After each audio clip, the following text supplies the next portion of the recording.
Are you sitting at a desk right now, hunching over a bit, feeling that familiar, annoying tension creeping up the back of your neck?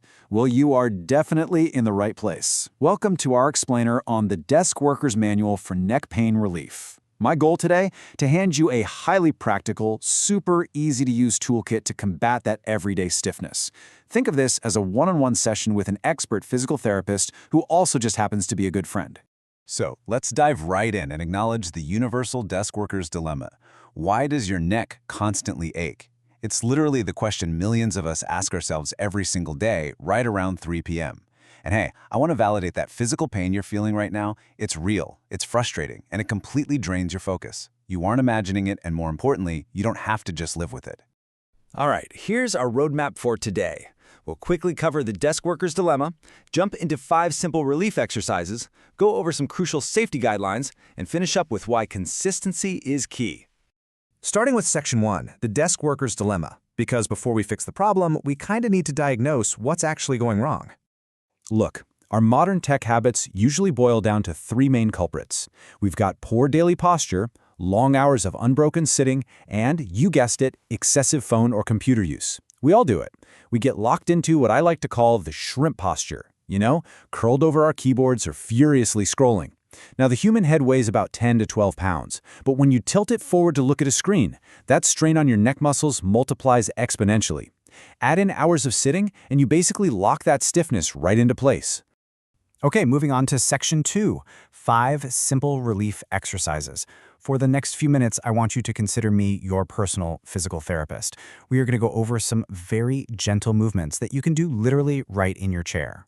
Let's kick things off with the chin tuck. Let's actually do it together right now. First, sit up nice and straight. Next, pull your chin straight back, kind of like you're trying to make a double chin. It's a purely horizontal movement, drawing your head straight back over your spine. Finally, just hold that position for about 3 seconds and then let it go. Now, the real secret to making this work is your angle. The correct form is a pure, straight-back glide. The most common mistake? People treat it like they're nodding, so they tilt their head up to the ceiling or down to the floor. To keep this safe and effective, just keep your gaze perfectly level with your monitor. So why do we start with this one? Well, it specifically targets your suboccipital muscles. Those are the tiny, super overworked muscles right at the very base of your skull.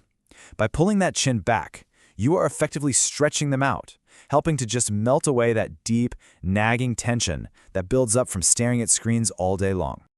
All right, once the base of your skull is relaxed, we move to the sides of your neck with the ear to shoulder stretch. Step 1, consciously relax both of your shoulders, just let them drop. Step 2, gently bring your right ear down toward your right shoulder. Step 3, just hold it there, take a deep breath, and wait for 15 seconds. And Step 4, slowly bring your head back up and switch over to the left side. It is a wonderfully soothing stretch. As you're doing this, I do want to throw up a quick, friendly guardrail. The correct form relies purely on a gentle side stretch. Please do not use your hand to yank your head down with excessive force to try and deepen it. Forcing the stretch absolutely does more harm than good, and it can actually cause your muscles to defensively tighten up even more. Just let the natural weight of your head do the work. The crucial takeaway here is that this specific motion releases your upper trapezius muscle. That's that large, thick band of muscle running down the side of your neck and right across the top of your shoulder. When done correctly, you'll feel it completely dissolving that heavy weight of the world feeling we all carry around, and it'll vastly improve your overall side-to-side mobility. Next up, we really need to restore the mobility we lose from staring straight ahead all day long. Let's do some side-to-side rotation. Step 1, just make sure your back is straight against your chair. Step 2, simply turn your head to look over your left shoulder just as far as is comfortable. Step 3, hold it there briefly so you feel the stretch. And Step 4, slowly return to the center and repeat it by looking over your right shoulder. Now, when you're rotating, smooth movement within your own comfort zone is absolutely paramount. A really common mistake is forcing the neck past its natural stopping point to try and look perfectly behind you. Remember, we're looking for gentle relief here, guys, not a wrestling match with our own joints. Listen to your body and stop when it tells you to stop. This rotation directly targets the sternocleidomastoid. Yeah, it's a super long name for the thick muscle running down the front and side of your neck. Relieving tension here actually has some massive real-life benefits. Think about it. If you've ever had a stiff neck and had to rotate your entire torso just to check your blind spot in the car, you know exactly what I mean. This exercise keeps you safe and mobile when you're on the road. Okay, our fourth exercise brings the shoulders into play with some classic shoulder rolls. Let's tie our breathing into this one to really enhance the relaxation. Step 1, take a big, deep inhale and lift both shoulders high up towards your ears. Step 2, roll them backwards and slide them down your back. Step 3, exhale fully as they drop. Then just repeat that fluid circle about 5 times. The real magic of this movement? It's all in the slow, highly controlled circular motions. Rushing through it jaggedly completely defeats the purpose.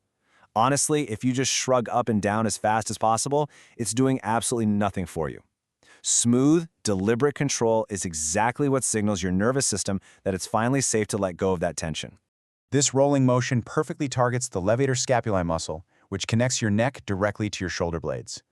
I want you to think of this simple move as a quick little reboot button for your posture muscles. Right in the middle of a stressful workday, this instantly releases upper back tightness and resets your alignment, before you inevitably slouch back into your screen. To round out our daily routine, we have gentle forward flexion.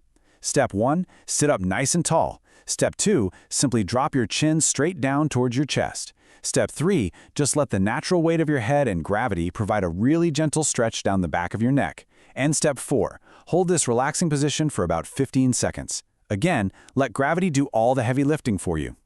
Now, a quick word of caution here. The correct form is letting gravity stretch just your neck while your spine stays completely upright. The big mistake people make is allowing their entire upper back to collapse, hunching their shoulders forward into a full-body slump. Make sure to keep your chest open and maintain your focus entirely on isolating that neck stretch. This forward flexion is incredibly important because it stretches out the posterior neck muscles. These are the exact muscles that get severely strained and fatigued by what we call text neck. You know, the modern epidemic of staring downwards at our phones and tablets for hours on end. This move directly counters all that daily damage. All right, Section 3, crucial safety guidelines. Because knowing the movements is only half the battle. Knowing your boundaries is the rest. Listen, you really need to learn the critical difference between temporary discomfort and actual damage. A good stretch feels like a gentle pulling, a dull tightness that slowly yields to a release of tension. Sharp pain, on the other hand, that's a sudden, intense ache, a pinching, or a burning sensation. That is your body waving a red flag, signaling potential injury. If you ever feel sharp pain during any of these exercises, you absolutely must stop immediately. Furthermore, as an expert who's looking out for you like a friend, I've got to tell you when home exercises just aren't going to cut it. You absolutely need to seek professional medical advice if your neck pain is severe and debilitating, if it follows a recent physical injury like a car accident or a fall, or if it simply fails to improve over time despite regular stretching. Please don't try to push through bad pain. Which brings us to our final and most important takeaway. How will you build these 5 simple movements into your busy day? Look, consistency is the ultimate key here. Doing these once won't magically fix years of desk work, but taking 3 minutes every single day absolutely will. Maybe you tie it to your morning coffee or right after you finish your lunch break. The tools are right here in your hands now. So I'll leave you with this. Are you going to let your chair dictate your health, or are you going to take 3 minutes tomorrow to finally reclaim your posture? The choice is entirely yours.